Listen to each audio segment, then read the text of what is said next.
The conference room felt like a courtroom waiting for a verdict. Mahogany panels stretched from floor to ceiling, framed by portraits of stern-faced men in military dress. The air carried that particular scent of old money and older secrets, leather-bound books mixed with furniture polish that probably cost more per bottle than most people made in a week. I sat near the back corner, shoulders squared out of habit, trying to make myself invisible among the sea of pressed uniforms and tailored suits. My own dress blues felt suddenly inadequate, like wearing a costume to a play where everyone else knew their lines. The morning sun slanted through tall windows, casting long shadows across a table that could have hosted peace negotiations. Around me, voices buzzed with the restless energy of people waiting for something they believed they deserved. Colonels and their wives whispered behind manicured hands. Distant cousins checked their phones with barely concealed impatience. Someone mentioned vacation homes and trust funds, their words floating over my head like smoke from expensive cigars. I shouldn't have been there. That much was obvious from the sideways glances and raised eyebrows when I'd walked through those heavy oak doors 20 minutes earlier. The receptionist had checked her list twice, her finger tracing down names with the precision of someone accustomed to gatekeeping. When she found mine, her expression shifted to polite confusion, the kind reserved for people who show up to parties they weren't really invited to. But the invitation had been real. Thick cream paper, my name spelled out in careful script, requesting my presence at the reading of General Harrison's last will and testament. I'd stared at that envelope for 3 days before opening it, turning it over in my hands like it might explode. Why would a man I'd only known for 6 months want me at something so private, so family-centered? The general had been my patient during his final illness. Pancreatic cancer, the kind that steals time in chunks rather than minutes. I'd been assigned to his case through the military hospital, just another nurse in a rotation of medical staff who moved through his life like tides. But something had clicked between us during those long afternoons when pain medication made him talkative and reflection made him honest. He'd tell stories about campaigns in distant countries, about decisions that kept him awake decades later, about the weight of command when every choice carried the price of human lives. I'd listen while checking his vitals, adjusting his medications, making sure he stayed comfortable as his body slowly surrendered to something no amount of military discipline could defeat. There had been moments, quiet ones, when he'd study my face with an intensity that made me uncomfortable. He'd ask questions that seemed to wander beyond casual conversation. Where was I from? What did I know about my family history? Had anyone ever told me I resembled someone they used to know? I'd deflected those inquiries the way I'd learned to deflect most personal questions, with polite redirection back to his care. Now, sitting in this room full of people who clearly belonged to his world in ways I never could, those conversations felt different, heavier, like puzzle pieces that had been scattered across months of bedside visits, waiting for someone to arrange them into a picture I wasn't sure I wanted to see. The lawyer entered with the authority of someone accustomed to handling other people's most important moments. He carried a leather briefcase that looked older than some of the antiques decorating the walls, and his expression held that carefully neutral professionalism that comes from years of delivering news both welcome and devastating. He settled behind the massive desk, opened his briefcase with deliberate ceremony, and withdrew a thick document bound in navy blue covers. The room's chatter died immediately, replaced by the kind of silence that feels heavy with expectation. Reading began with the usual formalities, legal language that seemed designed to make simple concepts sound impossibly complex. Small bequests to longtime staff members, donations to military charities, gifts to old friends who'd served alongside him through decades of deployments and peacetime assignments. Each name was met with polite nods or murmured acknowledgments from various corners of the room. I found myself studying the faces around me, trying to map the family connections through shared features and similar bearing.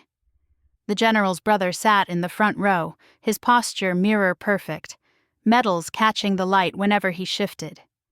His wife maintained the kind of smile that never quite reached her eyes, the expression of someone performing patience rather than feeling it. Behind them, a collection of nephews and nieces arranged themselves according to some invisible hierarchy I couldn't decode. They all carried themselves with that particular confidence that comes from never having to wonder where your next meal would come from, never having to choose between rent and medical bills, never having to explain your presence in rooms like this one. The lawyer's voice droned through pages of careful provisions, each bequest accompanied by explanations that revealed decades of relationships I knew nothing about. A summer home to a cousin who'd shared fishing trips, investment accounts to nephews who'd followed military careers, personal effects distributed among friends who'd earned their place through years of shared service and sacrifice. I began to wonder why I was there. Perhaps the general had mentioned me in some small way, a token acknowledgement of the care I'd provided during his final months. Maybe a modest sum to cover my student loans, or a personal item that had caught his attention during one of our conversations. Something appropriate for someone who'd been present during his last chapter, but wasn't part of his larger story. The room's energy shifted as the lawyer turned to what was clearly the document's final section. Voices that had been respectfully quiet now carried undercurrents of anticipation. People sat straighter, leaned forward slightly, adjusted their attention like musicians preparing for the crescendo of a familiar symphony. That's when everything changed. The lawyer's eyes found mine across the crowded room, his gaze steady and purposeful, in a way that made my stomach clench with sudden apprehension. He wasn't looking past me or around me, but directly at me, as if I'd suddenly become the most important person in the room. His voice cut through the silence with a clarity that seemed to echo off the wood-paneled walls. The words hit the air like a judge's gavel, final and undeniable, changing everything with their simple precision. To Sergeant Madison Carter, my sole surviving blood relative, I leave the remainder of my estate. The silence that followed wasn't just quiet. It was the complete absence of sound, as if the room itself had forgotten how to breathe. I felt every eye turned toward me, some confused, others calculating, all of them suddenly seeing me in a light that transformed their previous indifference into something sharper and more focused. Blood relative. The words echoed in my head like a bell that wouldn't stop ringing. I'd spent my entire life knowing almost nothing about my biological family, raised by a single mother who'd deflected every question about my father with gentle but firm redirection. I'd grown comfortable with the mystery, had stopped pushing for answers that seemed to cause her pain. But now, sitting in this room full of strangers who were apparently my family, I felt the ground shift beneath everything I thought I knew about myself. The lawyer's voice continued, steady and professional despite the electricity crackling through the room. He mentioned property values, investment portfolios, and legal obligations with the same calm tone he'd used for the smaller bequests. But I barely heard the details. My mind was stuck on those two words that had rewritten my entire understanding of why I was there. Blood relative. Around me, the general's family was processing this information with varying degrees of shock and outrage. I heard whispers that weren't quite whispers, saw expressions that ranged from confusion to anger, to something that looked suspiciously like calculation. The brother in the front row had gone completely still, his military bearing the only thing keeping him upright as this new reality settled over him. His wife's carefully maintained smile had vanished entirely, replaced by a look of pure incredulity that would have been comical under different circumstances. Someone in the middle of the room stood up so quickly their chair scraped against the hardwood floor. Someone else muttered something under their breath that I was probably better off, not hearing clearly. But through it all, the lawyer continued reading, his voice a steady anchor in a room that felt like it was tilting off its axis. Legal language that would need to be translated into plain English later, procedures that would need to be followed, responsibilities that I wasn't sure I was prepared to handle. I sat frozen in my chair, hands gripped together in my lap, trying to process not just what was happening but what it meant for everything that came next.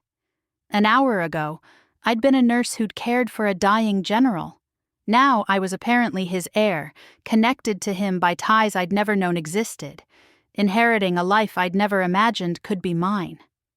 The questions that had seemed like casual conversation during those long afternoons suddenly took on new meaning. He hadn't been making small talk about my family history. He'd been confirming something he already suspected, piecing together a puzzle he'd been working on long before I'd entered his room as his caregiver. As the lawyer's voice continued to fill the silence with legal terminology and procedural explanations, I found myself thinking about all the stories the general had told me during those quiet hours when pain medication made him reflective. Stories about family members who'd disappeared, about connections lost to time and circumstance, about regrets that had followed him through decades of military service. Had I been part of those stories all along? Had he recognized something in me that I'd never seen in myself? The room's atmosphere grew heavier with each passing moment, charged with emotions I couldn't fully identify.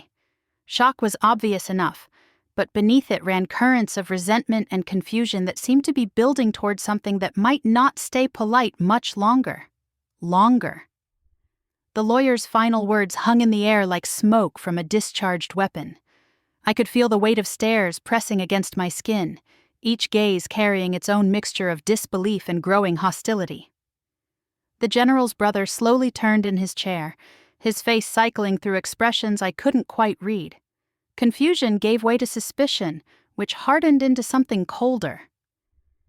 "There must be some mistake," he said, his voice carrying the authority of someone unaccustomed to being contradicted. "Harrison never mentioned any surviving relatives. We would have known." The lawyer adjusted his glasses with practiced patience. General Harrison was quite specific about his research into this matter. He spent considerable time and resources confirming the connection before making his final decision. "What kind of connection?" The question came from somewhere behind me, sharp and demanding. "She's a nurse. She worked for him for 6 months? That doesn't make someone family." I found my voice, though it sounded smaller than I intended. "I don't understand this either.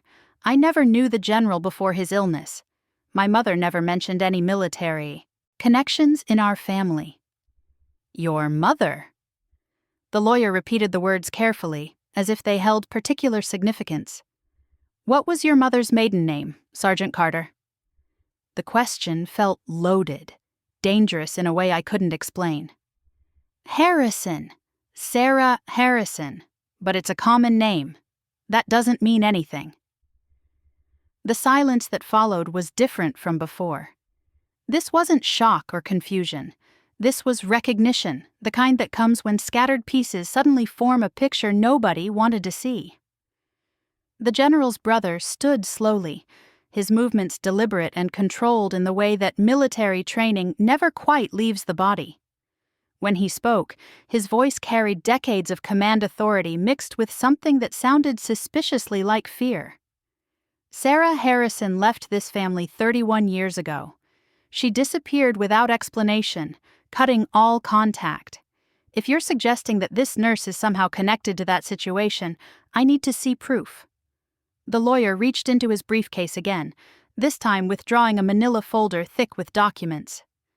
"General Harrison began investigating Sergeant Carter's background shortly after she was assigned to his care.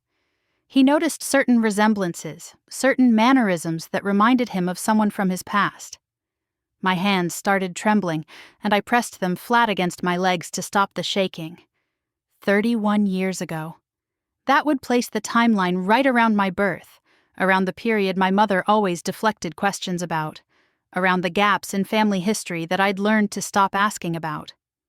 "What kind of resemblances?" I heard myself ask, though part of me didn't want to know the answer. "Physical similarities to his late sister, Margaret. Certain expressions, the way you carried yourself when you thought no one was watching. Small things that might mean nothing individually but formed a pattern he couldn't ignore." The brother's face had gone pale. "Margaret died 15 years ago. She never had children." "No," the lawyer corrected gently. "Margaret never raised children. There's a significant difference." The room erupted into whispered conversations that weren't really whispered. I caught fragments of heated discussion, words like impossible and investigation, and legal challenge, floating through air that suddenly felt too thick to breathe properly. Someone near the front of the room stood up abruptly. "This is ridiculous. You can't just show up with some story about long-lost relatives and expect us to accept it. There are procedures for this kind of thing. DNA tests, proper documentation, legal verification." "All of which General Harrison completed before making his decision," the lawyer responded calmly. "The documentation is extensive and conclusive." He opened the folder and began laying photographs on the table. Even from my position near the back, I could see they were family photos spanning decades, military portraits, holiday, gatherings, formal ceremonies. The kind of visual history that normal families take for granted, but that had been completely absent from my own childhood. "These were taken from the General's personal collection," the lawyer continued. "I think you'll find certain similarities illuminating." I stood without conscious decision, drawn forward by something stronger than curiosity. As I approached the table, the photos became clearer, and my breath caught in my throat. The woman in several of the images looked exactly like my mother, but younger, wearing clothes and hairstyles from decades before I was born. But it wasn't just resemblance. It was recognition, the kind that bypasses rational thought and hits somewhere deeper. I'd seen this woman before, in a single photograph my mother kept hidden in her jewelry box, the one picture she'd never explained but never thrown away. "Margaret Harrison," the lawyer said quietly, watching my reaction. "The General's youngest sister. She left the family in 1992 under difficult circumstances."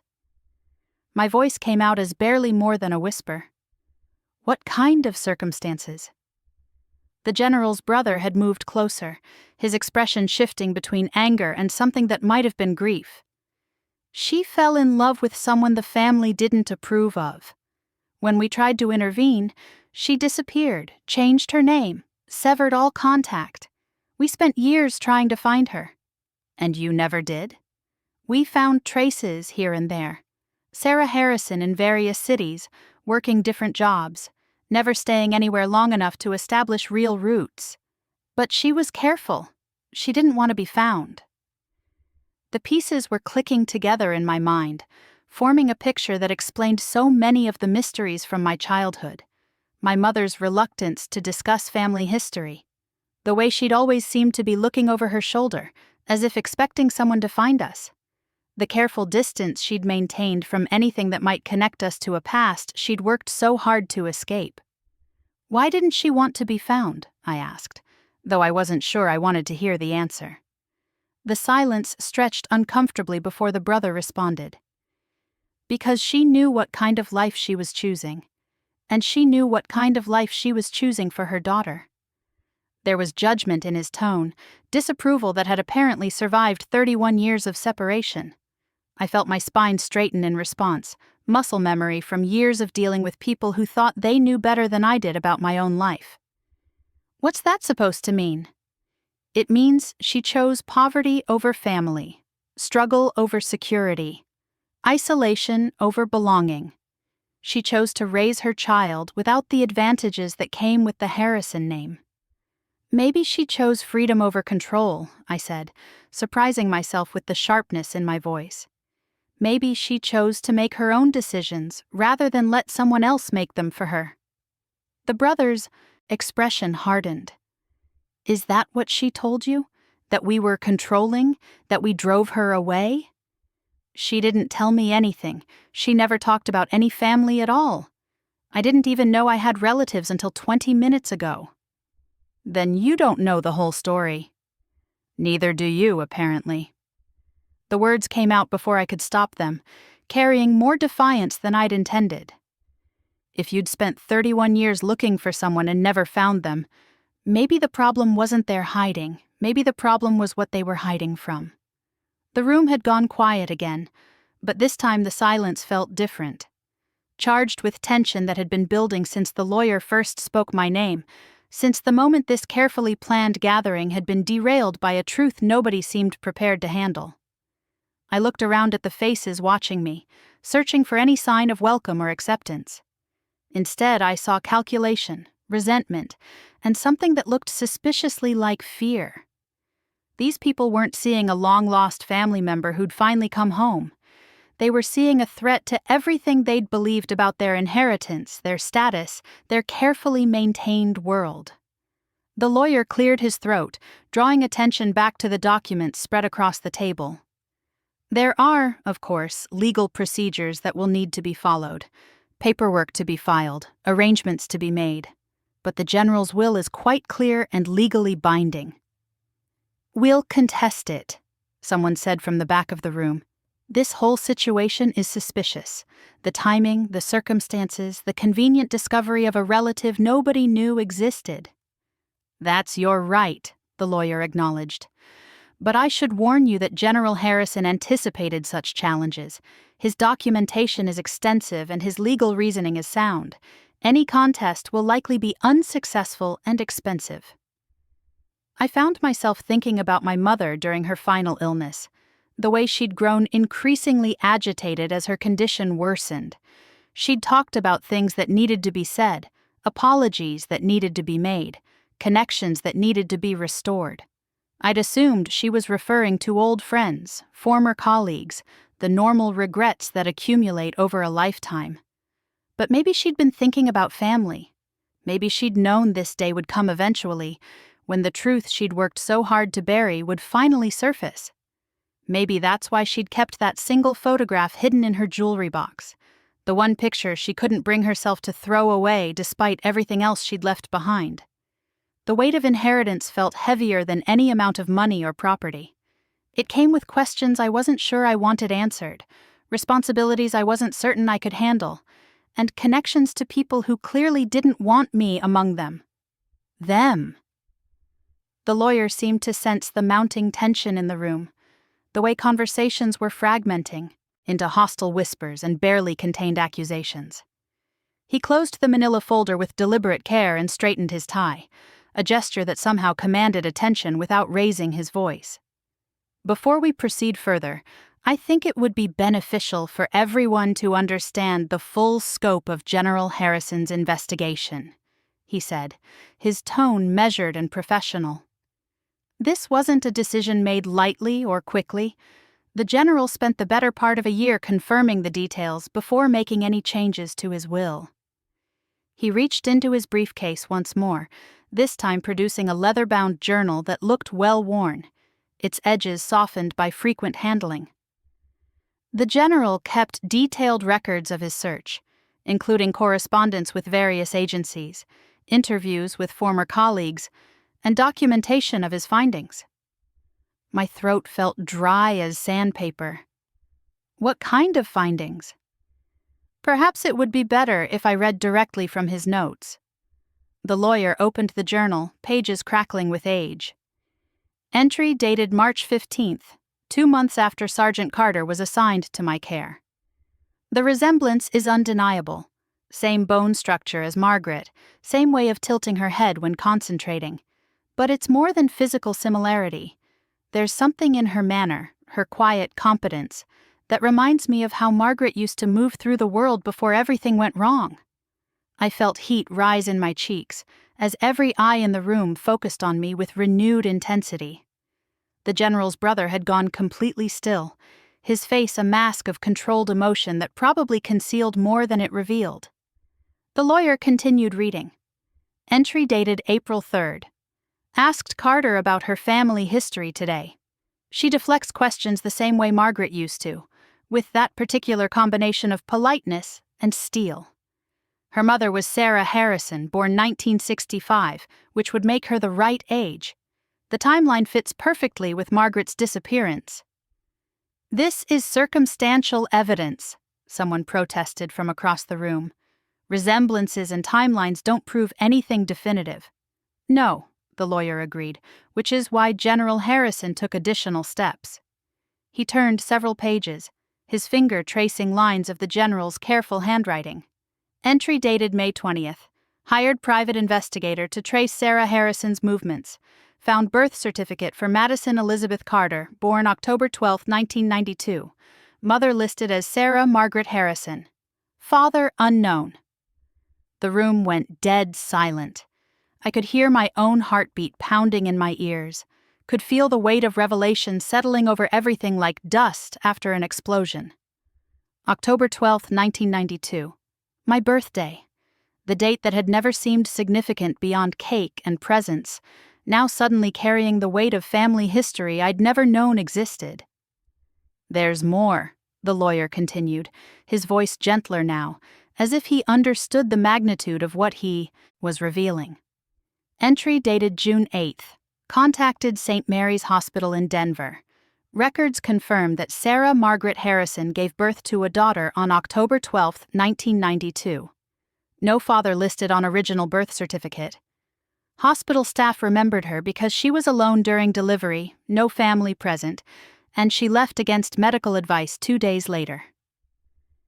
I gripped the edge of my chair, trying to anchor myself as the room seemed to tilt around me. My mother had always been vague about my birth, about why we'd moved so much during my early childhood, about why there were no baby pictures from those first few months. Now I understood. She'd been running, even then, trying to disappear before anyone could find us. The general's brother finally spoke, his voice hoarse with something that might have been grief or regret. Margaret was always stubborn. Once she made up her mind about something, nothing could change it. We thought if we gave her time, she'd come back on her own. "How long did you wait?" I asked, though I wasn't sure I wanted to know. "Years. We hired investigators, followed every lead, checked every Sarah Harrison in the country. But she was careful. She never stayed anywhere long enough to establish a paper trail, never used credit cards or bank accounts that could be traced. It was like she'd vanished completely." The lawyer turned another page in the journal. Entry dated July 15th. DNA comparison confirmed through medical records. Sergeant Carter is definitely Margaret's daughter. The general was thorough in his verification process. He wanted absolute certainty before making any decisions that would affect so many people. DNA comparison? I felt the words stick in my throat. How did he get my DNA? Medical procedures during his treatment, the lawyer explained. Standard blood work that you handled as his primary nurse. He had samples tested through private laboratories, compared against genetic material from Margaret's medical records that the family had preserved. The violation of that felt like a physical blow. All those months I'd cared for him, thinking we'd developed a genuine connection based on mutual respect and shared humanity, and he'd been secretly investigating me, testing me, treating me like a specimen rather than a person. "He should have told me," I said, anger finally cutting through the shock. If he suspected something, if he was running tests, I had a right to know. "Yes," the lawyer agreed quietly. He knew that. His final entries expressed considerable regret about the deception. He flipped to the journal's last pages, where the handwriting had grown shakier, the words more labored. Entry dated September 30th, just 2 weeks before his death. "I've spent my entire military career making difficult decisions, but this may be the hardest. Madison deserves to know the truth about her family, but she also deserves to choose whether she wants any part of us. Margaret ran for reasons I'm only beginning to understand. What if her daughter feels the same way? What if the family she's trying to escape is the same family I'm about to force her to confront?" The words hit me like physical blows. Even in his final days, even while he was planning to upend my entire life, the general had been thinking about my welfare, about the choice he was taking away from me by revealing everything through his will, rather than a conversation we could have had while he was still alive. Why didn't he just talk to me? The question came out raw, unfiltered by the composure I'd been trying to maintain. "Because he was afraid," the lawyer said simply. "Afraid you'd run, just like your mother did.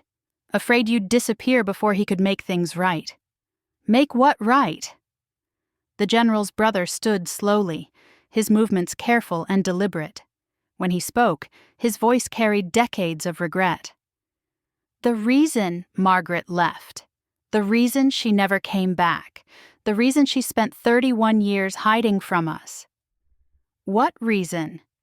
He looked around the room at faces that had grown increasingly uncomfortable, at family members who suddenly seemed more interested in studying their hands than meeting anyone's eyes. Because we gave her an ultimatum, her family or her choices, us or her independence. And when she chose freedom, we told her she'd made her decision. We told her not to come back. The admission hung in the air like smoke from a gun that couldn't be unfired. I could see the weight of it in his posture, in the way his shoulders sagged, as if he'd been carrying this burden for decades, and finally found somewhere to set it down. She wanted to study art, he continued, his voice growing quieter. Wanted to move to New York, live in some tiny apartment, try to make it as a painter. We thought it was foolish, impractical. We had connections, opportunities, a future mapped out for her that made sense. Marriage to someone appropriate, a life of comfort and security, children raised with the advantages that came with the Harrison name. I felt something cold settle in my stomach. And when she refused? We cut off her trust fund, told her that if she wanted to throw away everything we'd provided, she could do it without our financial support. We thought she'd come to her senses within a few months, maybe a year at most. But she didn't. No. She disappeared instead, changed her name, severed all contact, started over from nothing. And when we finally realized we'd made a mistake, when we tried to find her and apologize, it was too late. She'd learned to live without us. The pieces were falling into place now, forming a picture of my mother that was both familiar and completely foreign. The woman who'd raised me had been fiercely independent, almost aggressively self-reliant.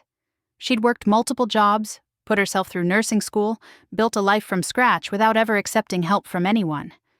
I'd always admired her strength, but I'd never understood where it came from. Now I knew. It had been forged in the fires of rejection, hardened by years of proving she could survive on her own terms. Every late night shift, every sacrificed comfort, every choice to struggle rather than compromise had been an act of defiance against people who'd tried to control her life. She never told me about any of this, I said, though the words felt inadequate to capture the complexity of what I was learning. Would you have? The brother asked. If you'd spent decades building a life based on your own choices, your own work, your own values, would you have told your daughter about the family that rejected those choices? I didn't have an answer for that. Part of me understood my mother's silence, the way she'd protected me from a family history that might have made me question everything she'd sacrificed to give me. But part of me felt betrayed by the deception, angry that she'd made the choice for me rather than letting me decide for myself whether I wanted any connection to these people. The lawyer closed the journal with a soft thud that seemed to echo through the suddenly quiet room. General Harrison's final entry addresses this directly. He writes, "I can't undo the mistakes we made with Margaret. I can't bring her back or apologize for the ways we failed her. But I can try to do better with her daughter. I can give Madison the choice we never gave her mother, the choice to accept or reject us on her own terms." "And if I reject you?" I heard myself ask. "If I decide I want nothing to do with any of this?" "Then the inheritance goes to charity," the lawyer replied. "The general was very specific about that. If you choose to disclaim your inheritance, the entire estate will be donated to organizations that support military families and veterans' health care." The weight of that decision felt enormous. It wasn't just about money or property or family connections. It was about honoring my mother's choices while making my own. It was about deciding whether the family that had rejected her was worth trying to rebuild, whether the people in this room could ever see me as more than an inconvenient complication to their expectations. I looked around at faces that had grown increasingly uncomfortable as the truth emerged. Some showed genuine regret, others barely concealed resentment. A few seemed to be calculating odds, weighing the possibility that I might walk away against the likelihood that I'd stay and complicate their lives indefinitely. "I need time to think about this," I said finally. "This is too much to process all at once." The lawyer nodded. "Of course. The legal procedures will take several weeks regardless. That should give you time to consider your options and decide how you want to proceed. As people began gathering their things and filing toward the door, conversations resumed in hushed tones that weren't quite hushed enough. I caught fragments about legal, challenges and family meetings and damage control, words that made it clear my presence had disrupted more than just an afternoon gathering. The general's brother approached as I stood to leave, his expression uncertain but determined. "Madison," he said, and hearing my name in his voice felt strange, too familiar and not familiar enough all at once. "Yes?" "I know this has been overwhelming. I know you have every reason to want nothing to do with us. But if you're willing, I'd like to talk. About Margaret, about what happened, about the family she left behind." I studied his face, looking for signs of manipulation or calculation. Instead, I saw something that looked like genuine regret mixed with hope, the expression of someone who'd been carrying guilt for 31 years and finally saw a chance at redemption. "Maybe," I said carefully, "but I need time to figure out what I want first." He nodded, understanding in his eyes. "Of course. When you're ready, if you're ever ready, you know how to find us." As I walked out of that conference room and into the bright afternoon sunlight, I felt like I was leaving one life behind and stepping into another. The questions that had defined my childhood, the gaps in family history that I'd learned to accept, had been filled with answers that raised entirely new questions about who I was and where I belonged. The drive back to my apartment felt like traveling through a different world entirely. Streets I'd driven down thousands of times seemed unfamiliar, as if the revelation in that conference room had somehow altered the basic geography of my life. I gripped the steering wheel tighter than necessary, trying to anchor myself to something solid while my mind spun through everything I'd learned. Sarah Margaret Harrison. My mother had been Sarah Margaret Harrison before she became Sarah Carter, before she disappeared into a life of deliberate anonymity. She'd had a family, a trust fund, opportunities that she'd walked away from rather than accept the conditions that came with them. Every story she'd ever told me about building our life from nothing had been both completely true and fundamentally incomplete. I pulled into my apartment complex as the sun began its descent toward the horizon, painting everything in shades of gold and amber that should have been beautiful, but felt somehow ominous instead. The familiar sight of my beat-up Honda parked next to luxury cars that belonged to people with normal family histories felt like a metaphor for something I couldn't quite articulate. Inside my small one-bedroom apartment, surrounded by furniture from thrift stores and walls decorated with photographs of just me and my mother, the magnitude of what had happened began to settle in. I sank onto my couch, still wearing my dress uniform, and stared at the single-family photo I'd always treasured. Mom and me at my nursing school graduation, her arm around my shoulders, both of us beaming with pride at what we'd accomplished together. But now I could see things in that picture I'd never noticed before. The way her eyes held something guarded even in moments of joy. The careful distance she maintained from other families at the ceremony, as if she was afraid someone might recognize her. The way she'd insisted we leave immediately after the photos, declining invitations to join other families for celebration dinners. My phone buzzed with a text message, jarring me from my thoughts. It was from Jessica, my closest friend since nursing school, asking how the will reading had gone. I stared at the screen, trying to figure out how to explain that I'd walked into that conference room as one person and walked out as someone completely different. Instead of responding, I set the phone aside and walked to my mother's jewelry box, the one possession of hers I'd kept when she died. Hidden in the bottom compartment, behind the modest earrings and practical watches she'd worn, was the photograph I'd found as a child, the one she'd never explained but never thrown away. I pulled it out now and studied it with new eyes. The young woman in the picture was definitely my mother, but younger than I'd ever seen her, wearing clothes that looked expensive and standing in front of what appeared to be a mansion. She was smiling, but there was something tentative about the expression, as if she wasn't entirely comfortable being photographed. Behind her in the background, I could make out part of a garden and what looked like the edge of a fountain. The setting screamed wealth and privilege, the kind of environment my mother had never wanted to discuss, the world she'd apparently rejected in favor of the modest life we'd built together. I thought about all the times I'd asked about extended family, about grandparents and cousins and the normal web of relationships that most people took for granted. She'd always deflected with gentle firmness, saying that some stories were better left in the past, that we were enough for each other. I'd accepted that because I'd trusted her judgment, because I'd seen how hard she worked to provide for us, because I'd never doubted that her love was complete and unconditional. But now I understood that her silence hadn't been about protecting me from painful truths. It had been about protecting me from a family that might try to impose their will on my life the way they'd tried to impose it on hers.